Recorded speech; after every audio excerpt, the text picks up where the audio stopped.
Hey guys, how's it going? Hola amigos, ¿cómo estás? Guten Tag, wie geht's dir?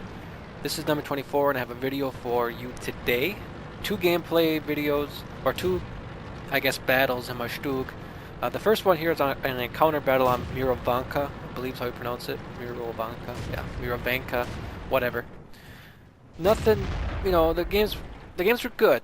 They're nothing, they're no ace tanker games or anything like that. But I just wanted to show you I had a couple cool things happen in it, and just wanted to give you guys a see. I also I was going to put up a couple videos since today is Veterans Day. I was trying to do a 5 video series on my favorite World War II related things. Favorite World War, or not World War II, I should say. Favorite war related movies, books, generals, games, and battles. But for some reason the program isn't working. It's not putting the games up, and it's not putting the videos up and recording them properly. So had to take it down. But I'll get into that as well. So I do pretty good on this one. The thing I like about the StuG, or the Stug, to be pronouncing it correctly, this thing has such a fast reload, and it's such a good, all-around good tank. It bounces shots. It's got a nice low profile. It's got speed. It's got the gun will put some damage in there, and the thing reloads fast, and it's very good accuracy. It beats the heck out of the the bus or whatever they call it, the new Tier 5G German TD. It's something crazy. It looks like garbage. This is what I wanted to show you in particular. The heads are here. We do a ring around the rosy here with this hetzer, and a lot of times what you're going to see is a lot of people, when they first see a tank like that, they're going to stop. And it's a good thing I didn't, because if you look on that thing, it's got the derp gun. That hetzer can one-shot me. Oh. And then running into that tree doesn't help. But that hetzer could one-shot me very easily. And then see, he's catching on me, but he wasn't paying too much attention. Fires and misses.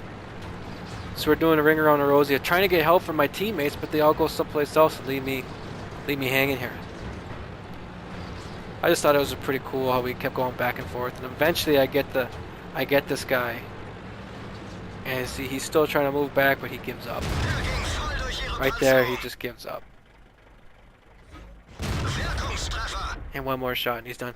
It's pretty crazy how the tier 4 hetzer can just one shot. I hate how that hetzer's got such a derp gun on it, but whatever, it is what it is. The game is actually a really fast game. As you can see, we obviously swamped this team relatively quickly.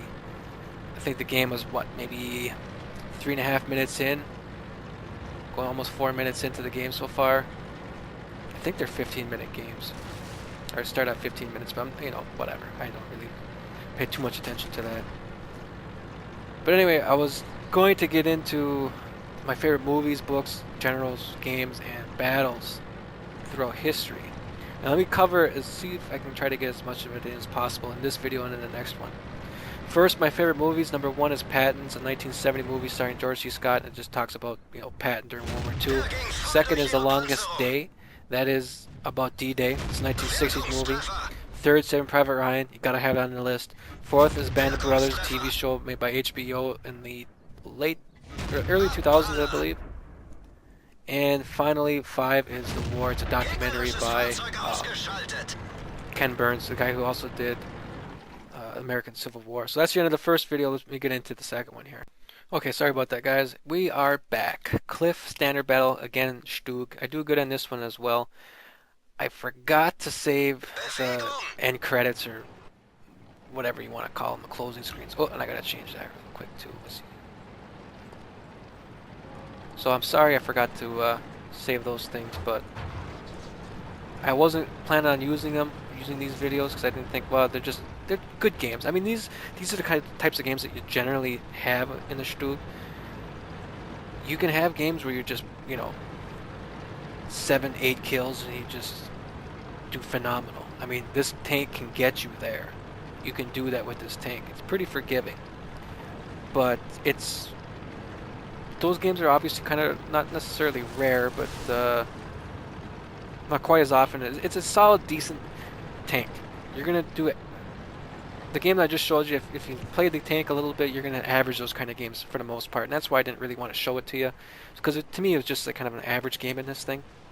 But I figured, what the heck, I kind of like that little ring around Rosie there with the Hetzer, and you're gonna see another kind of cool moment in this one with a possible.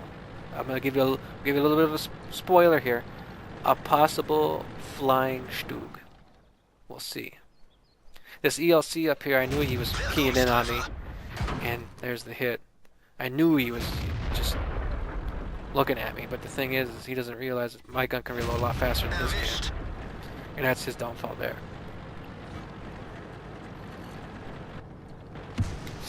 Now, as I was saying, I was talking about my top 5 favorite movies. I covered all those in the previous gameplay video. I want to cover my top 5 favorite books. First is The Liberator by Alex Kershaw. It's a phenomenal book. It just came out, I think, in 2010. Follows a guy by the name of Lieutenant Sparks, and as he travels at the very beginning of the war from Africa through Sicily, through Italy, through southern France, through Germany, and he finally ends up in Auschwitz. He liberates Auschwitz. Phenomenal story. I really recommend that book. Geez, I'd have to say that's probably one of my favorite books within the last 4 years. Easily 400 pages, and I just burned through that thing so fast. Second would be History of Peloponnesian War by Thucydides, and that's because it's the granddaddy of them all. To me, that book is 10 times better than Herodotus's histories. See, the thing with Herodotus is he gets into mythology, and I didn't really care for that, and he also talks about lineage way too much. He'll talk about, if you've read it, like the first 100 pages, depending on the translation, he's like, this guy's brother was this guy's cousin's dad's friends, brothers, uncles, twice removed cousins by blood, marriages second. You know, it just gets into some stupid stuff like that. And I understand that was really important to the Greeks back then, but today it just kind of bogs down to reading. And again, I didn't like the mythology part. So to me, the History of Peloponnesian War by Thucydides is the granddaddy of them all. It's a tough book to get through at times because it's 800 pages, and Thucydides kind of gets a little dry, but it's worth it to me anyway. It's got a lot of good strategy and stuff like that in it. Third is The Tides of War by Stephen Pressfield. This guy has written this is a fiction book. He's written a lot of great war fiction like that. He's written Gates of Fire. He's written Killing Rommel. He's written the Afghan campaign, which is about Alexander the Great and Alexander the Great's invasion of Afghanistan. Although obviously at the time it wasn't called Afghanistan back then. And what was the last? And I said Gates of Fire already, but that was about the Battle of Thermopylae, the 300 Spartans and that kind of stuff. And you see, I'm trying to get some shots. I get so lucky right there. So lucky that guy missed. But I was trying to get a shot into that AMX there, but I just couldn't do it. That front armor was just bouncing it. And this is a tier 7 tank too, don't forget, and I'm only a tier 5. And the pen on this is... See, and I bounced. Thought I could get it, and I got lucky right there too. The pen on this thing is 150. So I gotta really aim my shots at the front. And this is where the guy screws up here. He starts coming at me. I mean, you can obviously see what I'm trying to do. He should have started backing up. He should have started backing up back this way. Instead of coming around the corner, should have just backed up. Because then I'm going to be up on top of the hill. He's going to have a nice belly shot on me. Or at least he's going to put some distance between him and I. But he doesn't, and that's when I can use my speed to get behind him. Such as so, and we do the ring around to Rosie again. But this guy can't. He isn't as fast as the Hetzer is.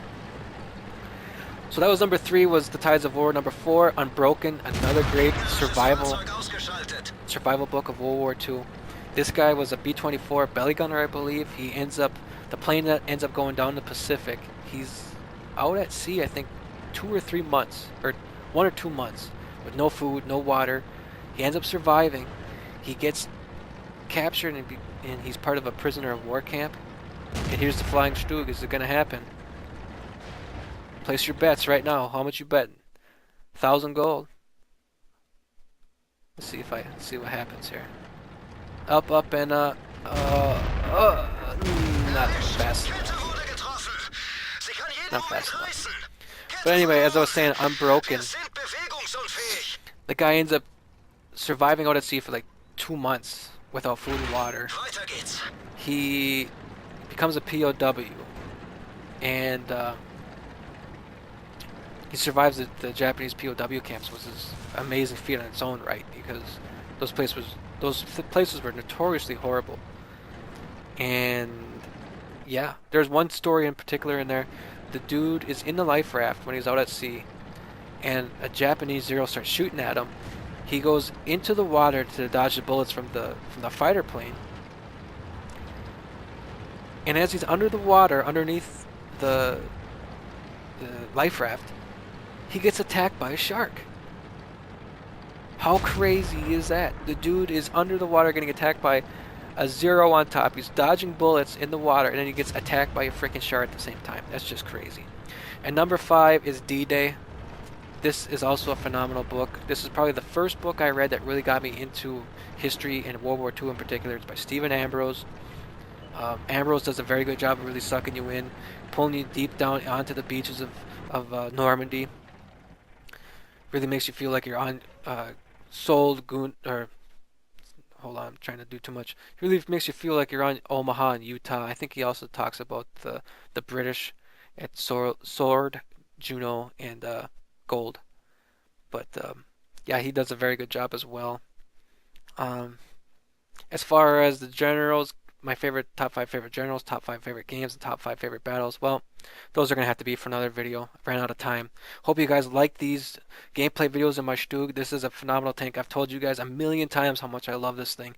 And it makes credits. It's a very good overall tank. I guess let me put it this way. For the German line, you have to really be an experienced player. And that's the problem that I didn't realize when I first started. I just wanted to play, I wanted to play the Tiger tanks and everything. And I was a horrible player. And depending on which line you go down in the German lines, you're gonna do really horribly. And I picked the worst line you could probably go down, which was the Panzer 38 NA down through the VK and the Tiger P and so on and so forth. The German TD line, if you're gonna get into the German tanks, do the German TD line with the Stug. It's a great overall tank, as I said. You can make credits on it. You can have your average games are going to be very good games because it's a forgiving tank, and it doesn't cost a lot to repair it. It's tier 5. You can make a lot of credits here. So, with that, I hope you guys liked the ring around the rosies, and I hope I tricked you over there with thinking I was going to have a flying Stug. And please like, comment, favorite, subscribe. Let me know what you think. I love hearing from you guys. Let me know what your favorite top 5 favorite movies and top 5 favorite books are related to war. That is. Hope you guys have had a great Veterans Day, and if you are a veteran, thank you very much, or if you're not even a veteran but you're in the armed forces, thank you very much for your service. I really appreciate it. Take care, guys. Bye.